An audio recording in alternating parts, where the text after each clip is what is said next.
Five,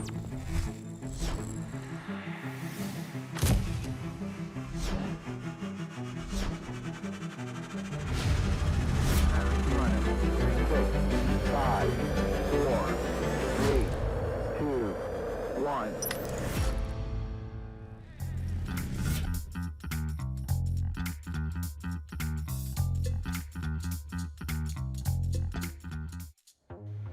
Hello and welcome to Money Matters. I'm Sarah Peterson here with Dean Greenberg, president of Greenberg Financial Group. Hello, Dean. Hello, Sarah. Good to see you again. Good to see you as always. And Money Matters, and we're going to talk about it today, right? We always do. Absolutely. I want to talk about, I always say a lot about you makes you so unique as a financial advisor, and what you do and how you approach things. What are the typical clients that you work with like, if you could sort of summarize? People. Oh. No, a typical client. I mean, it's somebody that, this is the majority. Obviously, there's some that have some wealth that, and wealth is relevant. It could be 250, 300 grand up to, I don't know, I think 15 million or something like that. That have different reasons of what they need. A lot of them need to be able to turn it into income and be able to use it to live the rest of their lives off. Others need it to just grow and be there for their safety and pass it on to their families or do some things that they need to do. I mean, some people have a whole bunch of real estate and they're selling off their real estate and they want to, but they still need the income, so they come to us. So if I sell this home and I get this cash, and I was getting, $5,000 a month, what can I get for it if I turn it in there? Because I want an income like I've been for the rest of my life, things like that. The people that are 5 years, 10 years, 1 year, or just retired, coming in, ones that have, there's very few pensions anymore. Most of them, we get a bunch of pensions from Raytheon. There's still some people that are still there that are retiring. They get some nice pensions there. But most of them are 401k plans now. And there's a fear there that nobody has put enough money in their 401k plan because most of them don't realize once that turns into income, like right now you can get government, say 5%, right? So if you got $1 million, that's only 50 grand.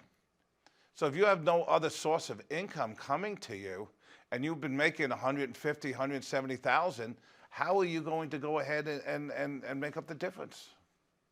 Absolutely. I think there's a fear too, we've discussed before, but there's a fear when the income that you know of is in terms of your salary ends, how to create that income stream elsewhere. Yeah, well, first of all, the thing is a lot of people say, well, I don't need that much in retirement, right? You need more. I think you need more. The people that retired in the last 3 years because of inflation need more than what they thought they needed, just for food and housing. You and I, we just recently, both of us, traveled to Europe, right? Right. That to me was so eye-opening. I'm not saying that when I retire, I'm going to be going off to Europe every other month, but finally, when you have the time, hopefully you have the means to do maybe more adventuring if that's something you want to do. I can't imagine that my retirement's going to be less expensive. Let's clarify. We didn't go together. Oh, okay. Sorry. You took your family, I took my family. I should have been more specific about that. Well, of course, it's very expensive to do stuff. And take out the traveling, because some people just say, okay, I'd love to do it. They take one big trip to wherever it is, whether it's Ireland or it's Italy or France, wherever they want to go. That's their lifetime trip, and it's beautiful. Right. All right. Other people go all the time, and it's and they just enjoy the culture. But it's expensive. I was really This year it was more expensive than it's ever been. Airlines are double what they used to be. Okay, if not more. I mean, it's just, but I think it was such a buildup from the pandemic of people start wanting to travel. They started planning in 23 to go away. Right. Okay, and I think 24 is the same way.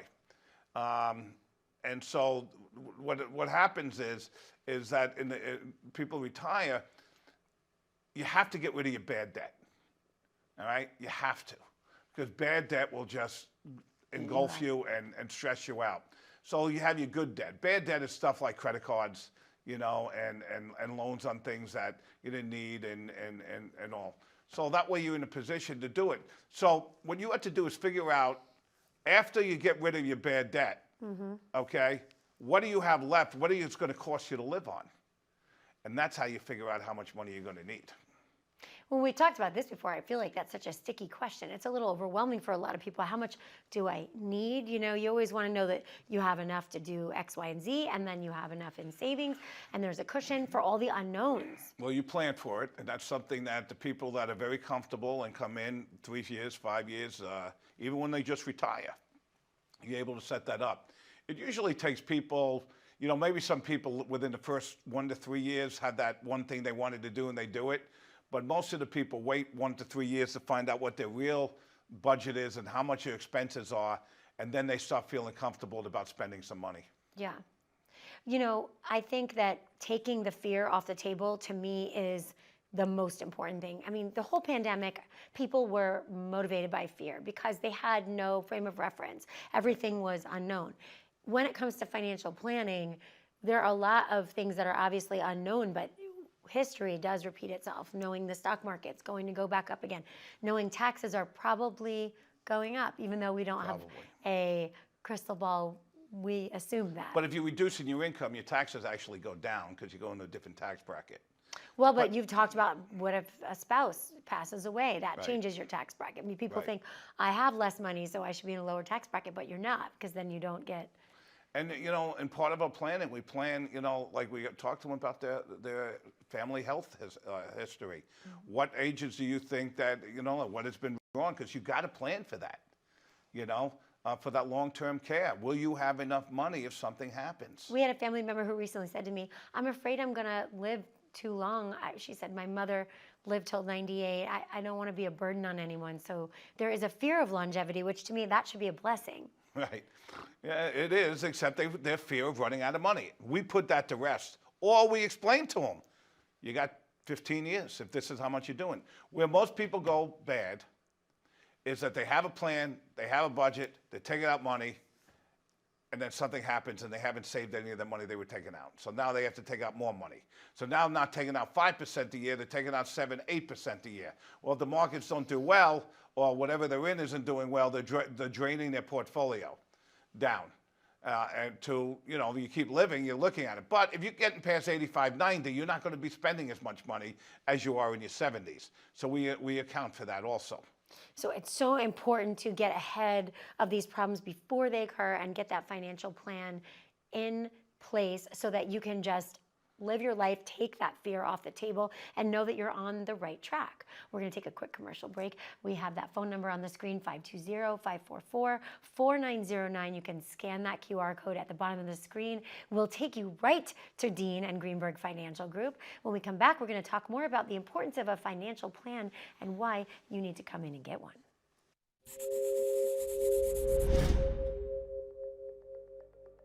This is Money Matters with Dean Greenberg of the Greenberg Financial Group. I'm Spike Spangle. Dean, what really got you started in this industry? It was because I was working for Ford Motor Company. I had ordered all the dealerships and I kind of looked at things and I said, this is not what I want. So I went back and got my MBA in finance and investments and said, I'm going to work on Wall Street. I didn't really know the journey I was going to have until later on, 1987, when the market crashed. Yeah. Black Monday. Black Monday. The only person in a company of 600 and some odd brokers. I was buying IBM and I opened a $500,000 account. So they say to me, hey, this is unbelievable. How did you do this? What did you do? I just said, because I thought it was the right thing to do.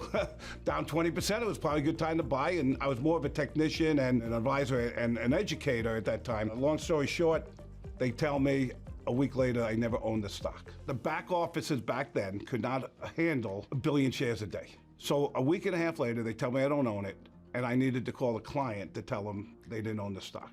And I told them that they should pay the client. Next day I came in, my box of stuff was in there, and they told me I was fired. And I went to go see the guy I knew to go get a job. And he said, Dean, I'd hire you tomorrow, but you need to start your own business. I laughed at him and said, how am I gonna start my own business? I only have $5,000. He said, figure it out. We're all salesmen. You educate, you care about the markets, you care about your clients. So I guess I figured it out. Hello and welcome back to Money Matters. I'm Sarah Peterson here with Dean Greenberg, president of Greenberg Financial Group. And Dean, another thing that makes you so unique amongst all the so many things, you all deal a lot with federal employees. Federal employees are unique. They have a unique retirement plan. And there's a lot of things that go into it, but we've been dealing with them a long time, and we've got the the software with them. We work with them. We've studied with them. The guys that are doing the financial planning, they kind of combine the whole thing together. But one of the unique things is, you get their insurance. It's called Fegley and stuff. But what people don't realize is once they've done working, that insurance goes through the roof. It's cheap while they're working, but now you're 65 years old and now you need term insurance, and most of them just don't take it because it goes from whatever it is to 5-10 times the amount it is. And it's very expensive. So you try to tell them, are you going to need this? Let's get it before you get to the point that they're going to jack the prices up. And their pensions and all. But the biggest thing that they have to make sure that happens is they have nice retirement plans. It's the money that they might miss, that income gap. And we work on that income gap, as a retiring or retired, because it's very important. But they have some unique ways of doing things, and we can talk to them about it, and the software prints it out, and it's a little bit different, so we kind of use a different software, then we combine it with the whole financial plan. To me, one of the things you do that's so unique is you approach things from sort of a team perspective with your coaching background. I love that you sort of look at things like we're all a team in it together. You work with your son. You have people that work with you and are on your team, that everyone's got different areas of expertise, right? So it's not just Dean Greenberg in the office. I have migrated towards a team approach. I've always wanted to do it, but now I need to find people that were team players. That's the hardest part. And so now I look for guys or girls that played a team sport, high school, college. I love it in college especially. Did well, did the right things, and motivated themselves. A lot of kids aren't motivated. A lot of young people are not motivated. I want motivated people that understand that they can look out past 2 or 3, 5 years, 20 years, and actually have a vision as a team of growing something together, because eventually they're going to have to take over at some time. And they have to get along. They have to do things. They got to respect each other, and they got to be smart. So I want, smart people. And I'm not just talking about 4-row students. Yeah. They don't work great in my business. They work behind the scenes. I'm talking about people with personalities that understand the client comes first, that are very intelligent, that understand what we're teaching them, and learn our unique way of mitigating risk, investing for clients. Just don't do the plan. Fulfill the plan. Follow the plan. Continue the plan for them the whole life. Change the plan when it's necessary. I mean, if anyone, I get a lot of people that comment on my phone, on my message, and it's been on there for a decade. And bottom line is, I say, I hope you're having a nice day, a great day. I hope you're having a great day. If not, change it. Okay? At the end of the day, make a decision to change what you want to do to make it right. And that's important. And then people don't do that. They don't like change. I want people to understand change is important. Game plans are important. Not only your game planning for your client, you're game planning for yourselves and your business. Well, I actually don't listen to a lot of self-help things, but recently have been listening to some podcasts, and sort of to your point of change, people don't want to change because it's uncomfortable. And it's okay to be uncomfortable for a short time, because the only way to get to that next level is to be uncomfortable. Even in sports, they got to work through injuries. They got to work through the pain, right, in order to get to that next level and to be disciplined. And so it's okay. You don't want to change. It's okay. You don't have to want to. You just have to do it. So. Yeah, I know it's not everybody's style, but I like pushing the buttons to get them a little uncomfortable. I don't have a problem. They get mad at me. Okay, that's fine. Okay, because now You're a bad cop. Now I'm listening to what they really have to say. So many people are, especially young people to older people, they want to respect them. They don't want to say anything, but they talk behind backs and, this should be talk to me. Okay, we can handle it. I can handle it. I'm going to make you tougher. You're going to work under adverse conditions, and as a team, you got to be open with each other. Not just what's going on in the office. You're a small office. We help each other outside the office. Well, and I like you have your son on the team. Dylan can probably speak really well to his generation of people, because they're the next generation of money makers. They're the ones that need to learn how to start saving and when. It's so important to start young. Let me tell you, my biggest fear was, how do you get people that have millions of dollars to accept that young people are going to be there and doing it, even though we have all the experience and we're not going anywhere. It has amazed me how much they like these two, Todd and Dylan. It's amazing to me and Dave that they're closing $1 million businesses because they have learned the business. They know the business. And in fact, sometimes on the financial planning, they know more than us on specific things. We're teaching them how to manage the money. Obviously, we manage that, and that's what makes us unique as a firm. But their relationship, their client servicing, how they deal with them, it's not a young person talking to an old person. It's, I'm a financial advisor, and I'm going to help you. And I'm going to show you all the things. I'm going to be transparent about everything, and I'm going to help you get rid of all your fears. And that, to me, is the invaluable part of it, because we can't live and make our decisions based on fear. We've got to have information in front of us. And I know sometimes I'm guilty of seeing that stack of statements sitting there and going, ugh, like, what do I do with it? Let's just pull it all together, make sense of it, and get a plan going that's going to help us mitigate risk. And we can avoid so many of the silly mistakes we're making. The reason we're so risk adverse now is everybody likes to be mediocre.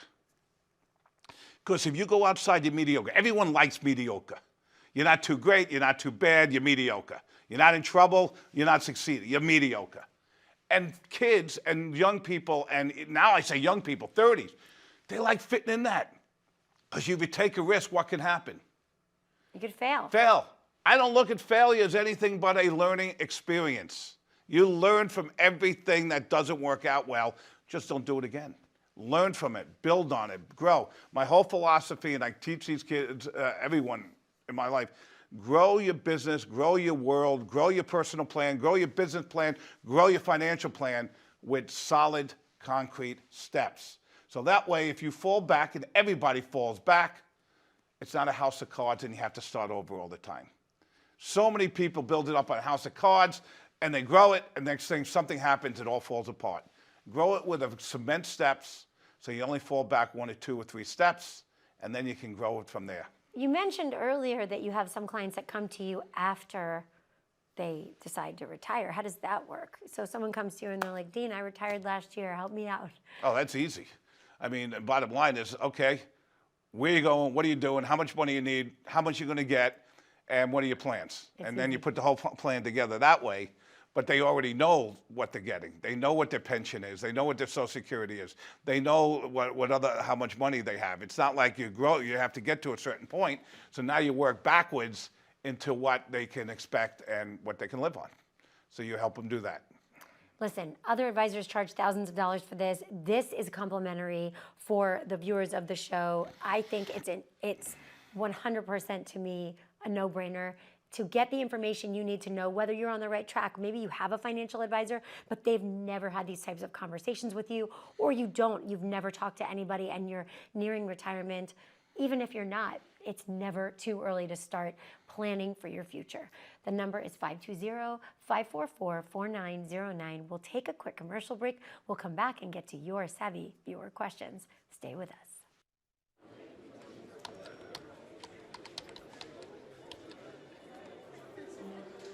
The work never seems to end until the day it finally does. After nearly a lifetime on the job, you should be rewarded for all the time you spent working. Whether that's crossing off items on your bucket list, learning a new passion, or rekindling the love of an old one. After all, life isn't over when you stop working. It's the start of an all-new chapter.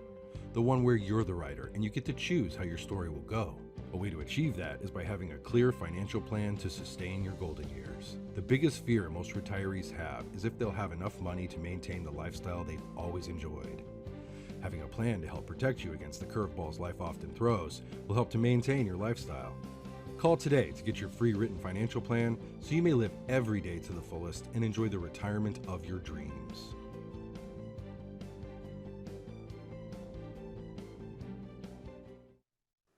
Hello and welcome back to Money Matters. I'm Sarah Peterson here with Dean Greenberg of Greenberg Financial Group. And Dean, you know I love the viewer questions. They're so smart and savvy, and it just shows me that there's so many topics that are relevant to all of us we should talk about and learn about. I agree. I'm Let's jumping go. in. All right, you're ready. This is from Anne. Should long-term care planning be something that I should be thinking about? 100%. Whether you can self-fund yourself or need long-term care, you need to think about it. Because one of the things that can destroy someone's whole finances is healthcare. And as we get older, you never know what's going to happen or not.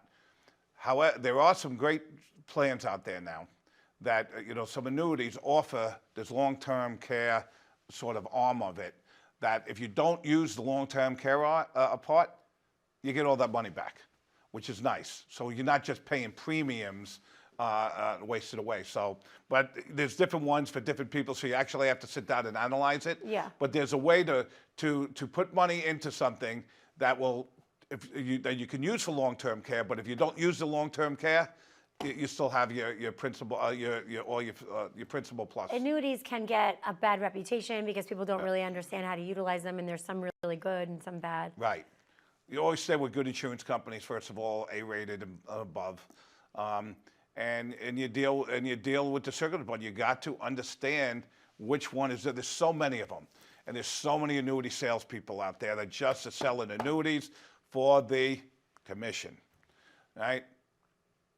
I have a problem with that, but I am going into details because our business isn't about just selling products. Our business is about putting together portfolios, plans, everything from the insurance to the estate plan, making sure that you have a relationship that you're building.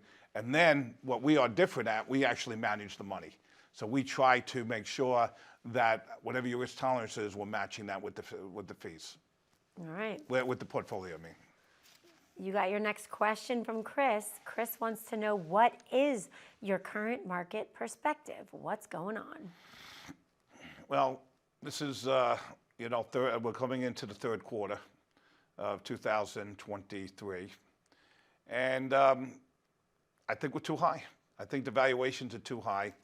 However, depending on what happens, if we come down, I think that they could rally it to the end of the year. I think the problems are going to come in 2024.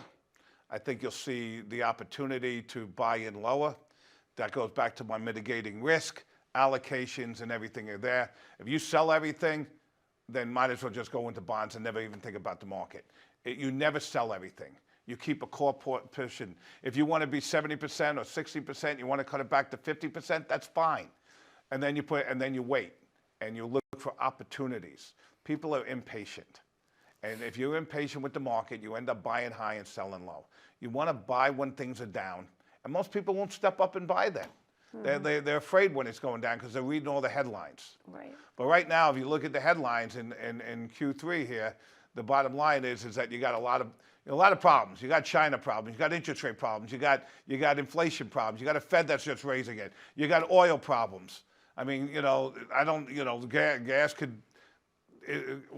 Is continue to rise. Oil was $61 a barrel. As of today, when we're talking, it's about $86, $87. All these things cost money and they hurt, and that's going to show what? Next time it's going to show inflation again. If it shows inflation, then the Fed's going to raise rates. How high can the rates go before we collapse? Mortgages, are at a 27-year low. So people aren't going out and getting new mortgages now. The people and this is a weird time because we have a lot of people that have 2%, 3%, 3.5% mortgages, even 4%. Why do they want to sell the house and have to go get a 7.5% mortgage rate now? We've talked about it so many times where we have an excellent rate on our house, and you look at other homes and you might find something, but it's not worth it at that point for 5%, 6%. It's not. The only way it's worth it, if you have the money to go build a house, well, the rates are up, so you can sell your house at a high price right now because the inventory's low. And now you're building a house when the supply comes back, and it can probably get in a little bit cheaper than you could have 2 years ago. Sounds like a lot of work. It is. But it'd be fun. You ready for the next question? That's because you still have kids, though. Kids, building a house, the stress would drive you nuts. Yes. So many things will drive me nuts these days. Okay, here's another question, and this is from David. Studies show that women are making more than ever before. I like you, David. They're starting more businesses, and more women than men are graduating from college. So why do women have less money saved than men? I didn't know that. I mean, Are they? See, I don't. That's a little misleading on the question. Why do they have less? How do we know they have less?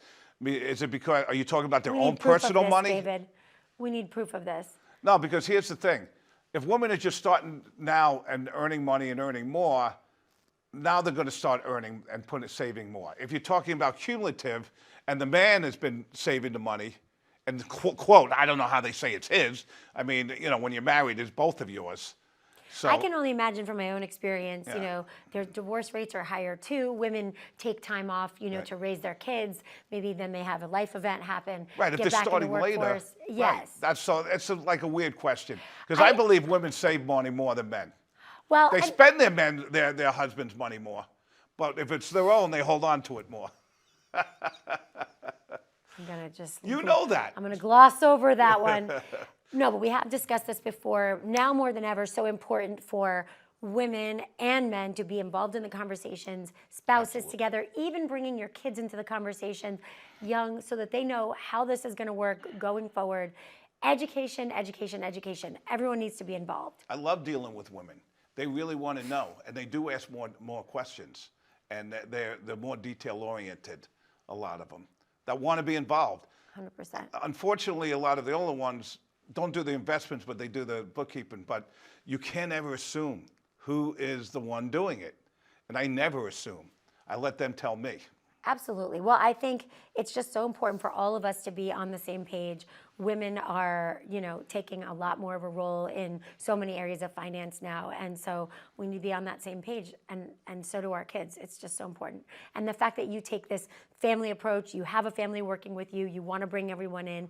This to me is so important because all of our needs are so unique and different.